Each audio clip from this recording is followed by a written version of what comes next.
Hi friends, இன்றைக்கி நம்ம இந்த ட்ராமாவோட அடுத்த எபிசோட் தான் பார்க்க போகிறோம். ஸோ லாஸ்ட் எபிசோடில் இதுவரை பார்த்துருந்தோம் அப்படின்னா, ஹீரோ வெக்கேஷனுக்காக அவனோட ட்ரெஸ் எல்லாத்தையுமே பேக் பண்ணிட்டு இருந்திருப்பான். அப்போ யாரோ காலிங் பெல் அடிக்கிற சத்தம் கேட்குது. ஹீரோவும் வந்து பார்க்குறான். அங்கே பார்த்தீங்கன்னா ஜின்னு தான் வந்திருக்கான். அவனை பார்த்தோன்னா அவன் பார்த்தீங்கன்னா கதவடைக்க போக, ஜின்னு பார்த்தீங்கன்னா ஊடால போய் மறைச்சிட்ருக்கான். இங்கே பாரு மைக்கு, என் தலையில் இவ்வளோ பெரிய பாரத்தை தூக்கி வச்சுட்டு நீங்கள் வெக்கேஷன் போகிறதுலாம் ரொம்ப தப்பு. என்னை பார்த்தா அவங்களுக்கு பாவமாக தெரியல அப்படின்னு. இங்கே பாரு, இது உன்னோட பொறுப்பு, நீ பண்ணி தான் ஆகணும் அப்படின்ட்டு ஹீரோ பார்த்தீங்கன்னா உள்ளே போய் கதவை அடைச்சிடறான். இவனா அந்த கதவை கட்டி பிடிச்சிட்டு கதறிட்டு இருக்கான். ப்ளீஸ்டா ஹெல்ப் பண்ணுங்கடா, இந்த மாதிரி பண்ணாதீங்கடா அப்படின்ட்டு. இந்த ஃபைல்ஸ் எல்லாமே செக் பண்ணுற வேலையை பிஏட்ட தானே கொடுத்துருப்பான் ஜின்னு. அவன் பார்த்தீங்கன்னா வீட்டில் உட்காந்து விடிய விடிய பார்த்துட்ருக்கான். அந்த கேர்ள் ஃப்ரெண்ட் கடுப்பாயிரா, ஏன்டா வீட்டில் வந்தும் நீ நிம்மதியாக இருக்க மாட்டியா? ஸோ இவன் பார்த்தீங்கன்னா நடந்த எல்லா விஷயங்களையும் சொல்ல, அண்ணனும் தம்பியும் சேர்ந்து உன் வாழ்க்கையில் தான்டா விளாடுறானுங்க. சரி, கொஞ்ச நேரம் போய் நீ ரெஸ்ட் எடு, நான் பார்க்குறேன் அப்படின்ட்டு அவன் அங்கேருந்து அனுப்பிச்சி வச்சுட்டு இவ பார்த்தீங்கன்னா லைட்டாக பார்த்துட்ருக்கா. மறுநாள் ஹீரோ ஹீரோயின் பார்த்தீங்கன்னா ஜாலியாக வெக்கேஷனுக்கு கிளம்பிட்டாங்க. ஒரே கொஞ்சல்ஸாக தான் இருக்குது. அதே சமயம் கம்பெனியில் காட்டுறாங்க, இங்கே ஜின்னை வச்சு எல்லா டேரக்டர்ஸுமே வறுத்தெடுத்துட்டு இருக்கானுங்க. இவன் பார்த்தீங்கன்னா இந்த டேர்ம்ஸ் அண்ட் கண்டிஷன்ஸை பார்க்காம சைன் பண்ணிட்டானாமா. அதனால் 50% வந்து இவங்க கம்பெனிக்கு லாஸ் ஆயிடுச்சான். இவனுக்கா என்ன சொல்கிறதுன்னு தெரில. இந்த டேரக்டர்ஸ்லாம் பிடிச்சி வாங்குன்னு வாங்கிட்டு இருக்காங்க. இவனு சொல்கிறான், எப்பா சாமிங்களா, தப்புதாப்பா, நான் பார்க்காம சைன் பண்ணிட்டேன், நம்ம வேறு ஏதாவது அக்ரிமெண்ட் ரெடி பண்ணி சைன் பண்ணலாமா அப்படின்னு. என்ன விளாண்டுட்டு இருக்கீங்களா? இதெல்லாம் பார்த்தா உங்களுக்கு என்ன ஜோக்காக தெரியுதா? 15% அப்படின்றது எவ்வளோ தெரியுமா? 30 மில்லியனுக்கு மேலேயே வரும் அப்படின்ட்டு. இவனுக்கா ஷாக் ஆயிடுது. என்னடா சொல்கிறீங்க, ஒரு சைன் போட்டதுக்கு 30 மில்லியன் வந்து பலி ஆயிடுச்சா அப்படின்ட்டு. ஸோ இவனும் பொறுமையாக சொல்கிறான், இங்கே பாருங்கள், எனக்கும் புரியுது, இந்த கம்பெனியோட மேஜர் ஷேர் ஹோல்டர்ஸே நாங்கள் தான். ஸோ எங்களுக்கும் தானே லாஸு. என்னமோ நான் வேணுக்குனுமே பண்ண மாதிரிலாம் பேசிகிட்டு இருக்கீங்க, ஒழுங்கா உங்கள் வேலையை போய் பாருங்கடா அப்படின்னு இவன் பார்த்தீங்கன்னா கத்தி விட்டு போயிட்டுருக்கான். என்னடா வேலை பார்க்குறது இவ்வளோ பெரிய கஷ்டமாக இருக்கே அப்படின்ட்டு. வழக்கமாக இவன் ஒரு இடத்துக்கு வருவான்ல, அங்கே தான் வந்து குடிச்சிட்ருக்கான். அங்கே பார்த்தீங்கன்னா அவனோட ஃப்ரெண்ட்ஸ் எல்லோரும் வந்துடுறாங்க. என்ன மச்சான், கொஞ்ச நாள் ஆளையே காணோம், உனக்காக நான் ரொம்ப ஏற்பாடுகள்லாம் பண்ணியிருக்கேன் அப்படின்னு. அங்கே பார்த்தீங்கன்னா வெறும் பொண்ணுங்களாக வந்துட்டுருக்குங்க. இன்றைக்கி ஃபுல்லாக உங்கள் வேலை ஜின்னு ஹாப்பியாக வச்சுக்கிறது தான், போங்க போங்க அப்படின்ட்டு அமுச்சு விட்டுட்ருக்கான். இவனுக்கா இருக்கிற தலைவலியில் இது வேறையா அப்படின்ட்டு அங்கேருந்து கடுப்பாகி எந்திரிச்சு போயிட்டுருக்கான். இவன்களுக்கு ஒன்றும் புரியல, நம்ம ஜின்னு இப்பெலாம் இருக்க மாட்டானே, இவனுக்கு என்ன பண்ணுறதுன்னு தெரில. ஸோ தங்கச்சிக்காரிக்கு கால் பண்ணிகிட்ருக்கான், நீ எங்கே இருக்க, நான் உன்னை மீட் பண்ணணும் அப்படின்ட்டு. எப்பா, நான் வந்து லியான்சுவை பார்க்கவே இல்லை, அவள் எங்கே இருக்கா அப்படின்றதே எனக்கு தெரில, நான் ஒன்றும் அவளை பற்றி கேட்கல, எனக்கு உன்னை பார்க்கணும், உன் கூட நான் சேர்ந்து குடிக்கணும், அதனால் சீக்கிரம் வா அப்படின்னு. இவளுக்கு ஆச்சரியமாக இருக்குது. சரி, ஒரு 10 நிமிஷம் நான் ரெடி ஆகிட்டு வந்துடுறேன் அப்படின்னு. இவ பார்த்தீங்கன்னா ட்ரெஸ் எல்லாம் எடுத்து வச்சிட்ருக்கா. ரொம்ப ஹாப்பியாக தான் இருக்குது. அந்த நேரம் லியான்ஸுவோட அம்மா உள்ளே வந்துட்டுருக்காங்க. என்ன நைட்டு எங்கேயும் கிளம்புற மாதிரி தெரியுது அப்படின்னு. இவளுக்கு கோவமாக வந்துட்டுருக்கு. நான் எங்கே போனால் உனக்கு என்ன அப்படின்னு கீழே அப்படியே வந்துட்டுருக்காளா. அப்போ ஜின்னு பார்த்தீங்கன்னா கால் பண்ணுறான், இருப்பா ஒரு 5 நிமிஷம், என் மூஞ்சிக்கு கொஞ்சம் பவுடரை போட்டுக்கிறேனே அப்படின்ட்டு. இவ பார்த்தீங்கன்னா பவுடர்லாம் போட்டு செட் பண்ணிகிட்ருக்கா. இவளே திரும்பவும் கால் பண்ணி, வந்துட்டியா, நானும் வந்துட்டேன் அப்படின்ட்டு அப்படியே கிளம்பி போயிட்டுருக்கா. இதை எல்லாத்தையுமே இந்த லியான்ஸோட அம்மா பார்த்தீங்கன்னா ஓட்டிக்கிட்டு இருக்காங்க. என்ன பண்ணிகிட்ருக்கா, யார் கூட வெளியே போகிறா அப்படின்ட்டு. இவங்க பார்த்தீங்கன்னா அப்படியே தெரியாமல் எட்டி பார்த்துட்ருக்காங்க. அங்கே ஜின்னை பார்த்தோன்னே இவங்களுக்கு ஒரு மாதிரி ஆயிடுது. என்ன இவ ஜின்னு கூடயே சுற்றிட்டுருக்காளே அப்படின்ட்டு. இவ எட்டி பார்க்குறத அவங்க ஹஸ்பண்ட் பார்த்துறாரு. ஏம்மா என்னம்மா பண்ணிகிட்ருக்க? அது ஒன்றும் இல்லைங்க, நான் வந்துட்டு இதை சொன்னால் தப்பாக எடுத்துப்பீங்க, பட் இருந்தாலும் சொல்கிறேன், லியான்ஸுவும் ஜின்னும் தான் டேட் பண்ணுறாங்க, ஆனால் இவ தேவையில்லாமல் உள்ளே போய் குழப்பி விட்டுட்ருக்கான்னு நினைக்கிறேன் அப்படின்னு. இங்கே பாரு, அது பிள்ளைங்களோட விஷயம், அதுக்குள்ளே நம்ம தலையிட வேண்டாம் அப்படின்ட்டு. ஓ, இவ உங்கள் பொண்ணு அப்படின்றனால தான் இந்த மாதிரி சொல்கிறீங்கல்ல அப்படின்ட்டு அந்த அம்மா போயிட்டுருக்கு. இவருக்கா என்ன சொல்கிறதுன்னு தெரில. அந்த சைடு ஜின்னு பார்த்தீங்கன்னா புலம்பி தள்ளிகிட்ருக்கான். எங்கள் கம்பெனியில் இருக்கிற அந்த டைரக்டர்ஸ் எல்லாருமே பார்த்தீங்கன்னா பேய் மாதிரி என்னை போட்டு சாவடிக்கிறானுங்க. தெரியாமல் ஒரு சைன் பண்ணிட்டேனம்மா, அதுக்கு என்ன கத்துறாங்கன்னு நினைக்கிற? ஐயோ சாமி, என்னால் முடியலை, இந்த கம்பெனியில் என்னால் பார்த்துக்கவே முடியல. ஒரு நாளும் அலாரம் அடிக்கும்போது எனக்கு எம்பிட்டு பீதியாக இருக்குது தெரியுமா? முன்னாடிலாம் வீட்டில் நான் தூங்கிட்டு இருக்கும்போது 12 மணி வெயில் தான் என் மேலே அடிக்கும், ஆனால் இப்போது 6 மணி வெயிலே என் மேலே அடிக்குது அப்படின்ட்டு. இவ பார்த்தீங்கன்னா, நீ என்னப்பா ரொம்ப ஹேண்ட்ஸமாக தானே இருக்க, ஏன் டேன் ஆகிறத பற்றிலாம் பேசுகிற? நான் அதை பற்றிலாம் ஒன்றும் பேசலம்மா, ஹேண்ட்ஸமாக இருந்து என்ன பண்ணுறது, ஒரு கம்பெனி நடத்த துப்பு இல்லை எனக்கு அப்படின்னு ரொம்ப ஃபீல் பண்ணுறான். ஆனால் இருந்தாலும் எனக்கு ஒரு சந்தோஷம் அப்படின்னா, நீ வந்துட்டு என் கூட இருக்கிறது உங்ககிட்ட நான் புலம்பி தள்ளுறது தான் இப்போதைக்கு எனக்கு பெரிய விஷயமா தெரியுது அப்படின்ற மாதிரிலாம் சொல்கிறான். இவளுக்கு பார்த்தீங்கன்னா கொஞ்சம் ஹாப்பியாக தான் இருக்குது. இந்த மாதிரி சிச்சுவேஷனில் என்னோட நினப்பு உனக்கு வந்திருக்கே அதை நினைக்கும் போது எனக்கு ரொம்பவே ஹாப்பியாக தான் இருக்குது அப்படின்ட்டு. மறுநாள் தங்கச்சிக்காரி பார்த்தீங்கன்னா ரொம்பவே ஹாப்பியாக உட்காந்து சாப்பிட்டுட்ருக்கா. இதை ஹான் பார்க்குறாரு, என்னம்மா ரொம்ப ஹாப்பியாக இருக்க போல், இந்த மாதிரிலாம் நான் பார்த்ததே இல்லையே அப்படின்ட்டு. ஸோ இதை எல்லாத்தையுமே அந்த அம்மா கேட்குது, அதுக்கு கடுப்பாயிட்ருக்கு. இவருக்கு ஒரு ஃபோன் கால் வந்தோடனே அவர் அங்கேருந்து போயிடுறாரா. இந்த அம்மா ஆரம்பிச்சிருது, நீ ஏன் இப்படி இருக்க, சின்ன பிள்ளையாக இருக்கும்போது அவளோட திங்ஸ் எல்லாத்தையுமே ஆட்டையை போட்ட, அது மாற மாற சரியாயிரும்னு நினச்சேன், ஆனால் நீ அப்படியே தான் இருக்க, அவன் லவ் பண்ணுற பையனை நீ எதுக்காக கரெக்ட் பண்ணணும்னு நினைக்கிற அப்படின்ட்டு இவளுக்கு கடுப்பாயிட்ருக்கு. இந்த அம்மாவுக்கு ஒன்றுமே தெரியாமல் எப்போ பாரு நம்மளே சொல்லிகிட்ருக்கே அப்படின்னு. ஆமாம், நான் அப்படி தான் பண்ணுவேன். ஏன் தெரியுமா, ஏன்னா எங்கள் அப்பாவை நீங்கள் என்கிட்டேருந்து திருடுனீங்கல்ல, அதே மாதிரி உங்கள் பொண்ணோட பாய் ஃப்ரெண்டை நான் திருடுவேன் அப்படின்ட்டு இவ பார்த்தீங்கன்னா அங்கேருந்து போயிட்டுருக்கா. ஸோ இதை எல்லாத்தையுமே அவங்க அப்பாவும் கேட்குறாங்களா, அவருக்கு என்ன சொல்கிறதுன்னு தெரில.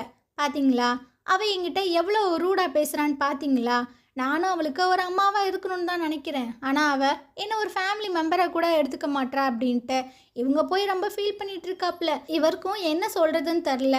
ஸோ நேராக அவங்க ஒய்ஃபை வந்து சமாதானப்படுத்திட்டு இருக்காங்க. இங்கே பாருமா, அவளை என்னால் கண்ட்ரோல் பண்ண முடியல, ஏன்னா அவங்க அம்மா இறந்து போகும்போது அவளுக்கு 13 வயசு, அதுலேருந்தே அவள் ரொம்ப ஸ்டெபனாகவே மாறிட்டா. ஸோ என்னால் எதுவும் பண்ண முடியல, இருந்தாலும் நீ கொஞ்சம் அட்ஜஸ்ட் பண்ணி போயேன் அப்படின்னு. இங்கே பாருங்கள், உங்களுக்கு தெரியாது, நான் அவளை என்னோடய பொண்ணு மாதிரி தான் பார்க்குறேன், ஆனால் அவள் என்னை ஒரு ஆளாக கூட மதிக்க மாட்றா.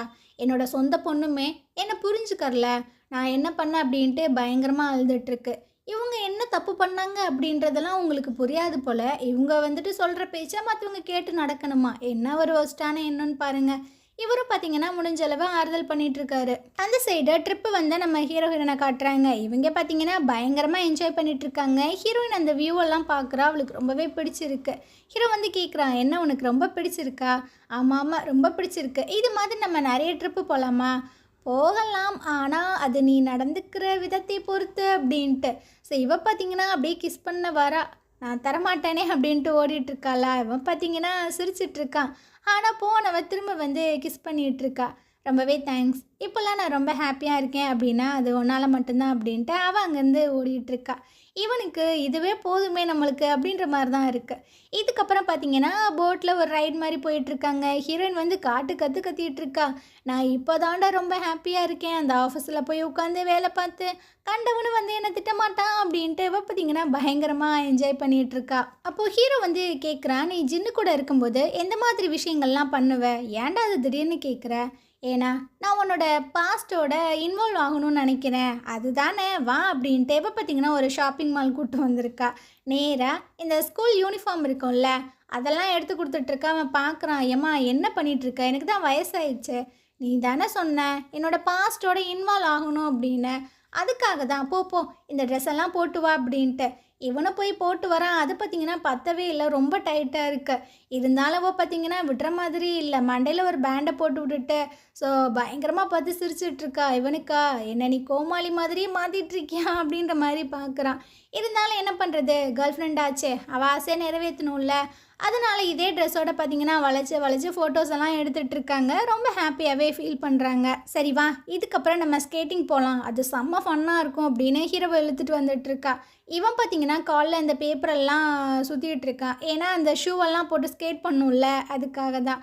ஹீரோயின்னு பார்த்திங்கன்னா இவனோட ஒன்றிட்டா கையில் சானிடைசர்லாம் அடிச்சுட்டு ரெடி ஆகிட்டு இருக்காங்க. ஸோ அப்படியே மெதுவாக 2 பேரும் அப்படியே ரைடெல்லாம் போயிட்டுருக்காங்க. 2 பேருக்கும் பயங்கரமாக ஹாப்பியாக இருக்குது. அப்போது ஹீரோ பார்த்திங்கன்னா எதிர்பாராத விதமாக கீழே விழுந்துடுறான், மண்டையில் அடிபட்டுருது. அப்போது மேலே பார்த்திங்கன்னா இந்த லைட்ஸ் எல்லாம் வச்சுருக்காங்க. அதை பார்க்கும்போது இவனுக்கு சின்ன வயசில் நடந்த சில விஷயங்கள் ஞாபகம் வருது. ஒரு கார் பார்த்திங்கன்னா பயங்கர ஃபாஸ்ட்டாக வந்து யாரோ ஒரு ஆளை மோதுது. இவனா அப்படியே ஸ்டன் ஆகி போய் படுத்துட்ருக்கான். அவளுக்கா மண்டையில் அடிபட்டு எதுவும் ஆயிடுச்சோ அப்படின்ட்டு கத்திகிட்ருக்கா. டே என்ன பயமுறுத்தாதடா, எந்திரி அப்படின்ட்டு. இவன் பார்த்திங்கன்னா கொஞ்சம் நேரம் கழித்து தான் சொல்கிறான், கொஞ்ச நேரம் வாய மூடு, அமைதியாக இரு அப்படின்ட்டு. அட பரதேசி நாயே, ஏன்டா என்னை பயமுறுத்துற? அட எனக்கு ஒரு இல்யூஷன் வந்துச்சுமா, அதாம்மா அதை பற்றி யோசிக்கிறேன் அப்படின்னு. என்னடா சொல்கிற, இல்யூஷனா? சரி வா இதோட போதும் நம்ம போகலாம். அட உனக்கு ரொம்ப பிடிக்கும்ல நம்ம என்ஜாய் பண்ணலாம் வா அப்படின்ட்டு. இவன் பார்த்தீங்கன்னா அப்படியே ஸ்கேட் பண்ண ஆனாலும் அவனுக்கு அந்த மெமரிஸ் எல்லாமே வந்து வந்து போகுது. இப்போ பார்த்தீங்கன்னா அங்கே என்ன நடந்துச்சு அப்படின்றது கொஞ்சம் தெளிவாகவே காட்டுறாங்க. இவனும் அவங்க அம்மாவும் ஓரமாக நடந்து வந்துட்டு இருக்காங்க. அப்போ ஒரு கார் பார்த்தீங்கன்னா இவனை ஏற்ற வருது. அதனால அவங்க இவனை அங்கிட்டு தள்ளி விட்டுட்டு அவங்க அந்த காரில் விழுந்துடுறாங்க. ஸோ இந்த விஷயங்கள் தான் நடந்திருக்கும் போல் இவனுக்கா அப்படியே படபடன்னு ஆயிட்டுருக்கு. ஸோ ஒரு ஓரமாக போய் நின்றானா ஹீரோயின் வந்து கேட்குறா, என்னாச்சு என்னாச்சு உனக்கு அப்படின்ட்டு. அதெல்லாம் ஒன்றும் இல்லை, நீ போய் ஃபன் பண்ணு அப்படின்ட்டு. இல்லை இல்லை வேண்டாம் எனக்கு ரொம்ப பசிக்குது வா இங்கேருந்து போகலாம் அப்படின்ட்டு ஹீரோவை கூட்டிகிட்டு ஒரு ரெஸ்டாரண்ட்டுக்கு வந்திருக்கா. அதாவது ரோட்டு கடைக்கு வந்திருக்கா. இவ பயங்கரமாக சாப்பிட்டுட்டு இருக்கா. பக்கத்தில் இந்த ஜீவன் பார்த்தீங்கன்னா அந்த இடத்த தான் போட்டு தொடச்சிக்கிட்டு இருக்கு. இவளும் பார்க்குறா, ஏன்பா ஒரு காஸ்ட்லியான ஹோட்டலில் ஒரே ஒரு பிளேட்டில் இருக்கிற ஃபுட்டை எடுத்து திங்கிறதுக்கும் இங்கே வகை வகையாக அடுக்கி வச்சுருக்காங்க. இதெல்லாம் டேஸ்ட் பண்ணி சாப்பிட்றதுக்கும் எவ்வளோ சூப்பராக இருக்கும். நீ ஏன் இப்படி இருக்க அப்படின்னு. இங்கே பாரு இந்த இடமே கொஞ்சம் டிஸ்கஸ்டிங்காக இருக்குது. எப்படி நான் சாப்பிட்றது? எனக்கு ஒன்றும் பசிக்கலை, நீ சாப்பிட்றீன்னா சாப்பிடு.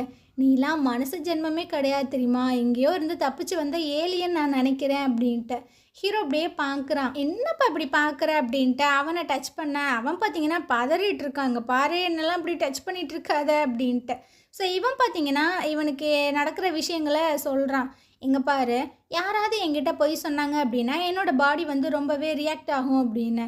என்ன சொல்கிற, புதுவிதமான வியாதியால் இருக்குது உனக்கு. ஆமாம் ஆமாம் இது உண்மைதான், நீ நம்பாட்டி போ அப்படின்ட்டு. சரி விடுப்பா, இந்த நோயிலேருந்து நான் உன்னை குணப்படுத்துகிறேன், அதுக்கு என்கிட்ட வழி இருக்குது. ஃபஸ்ட்டு உனக்கு பொய் சொல்ல வராது. ஸோ நீ பொய் சொல்லி பார்ப்போம், நான் எப்படி இருக்கேன். நீ எப்படி இருக்க, அழகாக தான் இருக்க. அழகாக இல்லைன்னு சொல்லு, அழகாக இல்லைன்னு சொல்லு அப்படின்னு இவ சொல்லும்போது நான் எப்படி சொல்கிறது, அதுவும் என் கேர்ள் ஃப்ரெண்ட் ரொம்ப அழகாக இருக்கா, அழகாக இருக்கான்னு தானே சொல்ல முடியும் அப்படின்னு இவன் பார்த்தீங்கன்னா அப்போவுமே அப்படியே ஸ்டெப்பனாக சொல்லிகிட்டு இருக்கான். நீலாம் திருந்தவே மாட்டேன். சரி இதில் ஏதாவது டேஸ்ட் பண்ணேன் அப்படின்ட்டு கொடுக்க வரா. இவன் பார்த்தீங்கன்னா இல்லை இல்லை வேணாம் வேணாம் வேணவே வேணாம் அப்படின்னு அவன் அங்கேருந்து தெரிச்சு ஓடிட்டு இருக்கான். இதுக்கப்புறம் கம்பெனியில் காட்டுறாங்க. அந்த டைரக்டர்ஸ் எல்லோரும் பார்த்தீங்கன்னா பயங்கரமாக திட்டிகிட்டு இருக்காங்க சேர்மனை. நீங்கள் என்ன நினச்சிட்டு இருக்கீங்க, இவர் வந்து இந்த பிரசிடென்ட் போஸ்ட்டுக்கெலாம் லாய்க்கே கிடையாது, ரொம்ப விளையாட்டுத்தனமாக இருக்கார், அந்த கான்ட்ராக்டை படித்து பார்க்காம சைன் போட்டனால இப்போ நம்ம கம்பெனிக்கு வந்து 15% வந்துட்டு லாஸ் ஆகிருக்கு. இந்த மாதிரி போணுச்சு அப்படின்னா கண்டிப்பாக நம்மளோட கம்பெனி வந்துட்டு டேஞ்சரில் இருக்கும். ஸோ நீங்கள் வந்துட்டு முடிவு எடுத்தே ஆகணும், நீங்கள் ஹீரோவை ரிட்டன் கொண்டு வாங்க அப்படின்னு.